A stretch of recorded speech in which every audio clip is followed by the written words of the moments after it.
of eyeballs when we did, for which we are all very grateful. It's actually the most watched documentary on MSNBC in a decade. We specifically timed the debut of the film to coincide not with the invasion of Iraq, but with the selling of that invasion, the lying to the American people. That's why Hubris originally aired last month and not this week, on the anniversary of the invasion. But it turns out that Hubris having its re-air tomorrow really could not have come at a better time, because something remarkable has happened this week as the country marked the 10th anniversary of the war. This week, at the 10-year mark, the folks whose idea that war was in the first place have started coming out of the woodwork to tell their side of things, not to apologize for their role in arguably the worst foreign policy disaster and deception in a century, but to say that actually it wasn't a disaster or a deception. It was a great idea, and they're not sorry, and everything worked out great. You try to do everything you can diplomatically without resort to force, but our history is replete with examples where ultimately we had to use force. And the argument that this was a war you wanted? Wanted? Why? Because we liked war? I did what I did.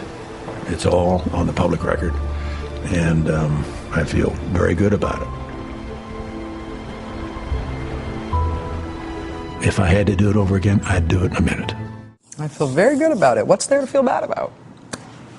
One of Dick Cheney's main cohorts in selling the Iraq war to the American people was this guy, Deputy Defense Secretary Paul Wolfowitz. Here was his contribution to the discussion this week. It's democratic maybe by a very low standard, but it's night and day an improvement over how these people were suffering under Saddam. That argument that the war was worth it because the Iraqi people are now free.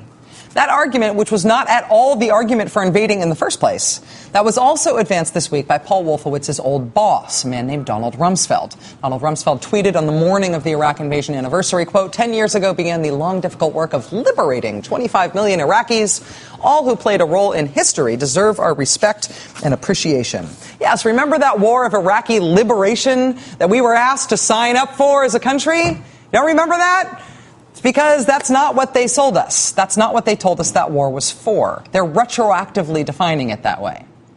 This is Richard Pearl. Richard Pearl is one of the neocons pushing the discredited evidence of weapons of mass destruction and nuclear and biological weapons labs in Iraq. Richard Pearl also reemerged this week to share this bit of self-reflection.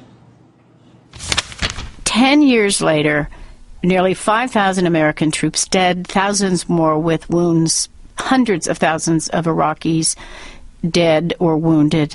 When you think about this, was it worth it? I've got to say, I think that is not a reasonable question. What we did at the time was done in the belief that it was necessary to protect this nation.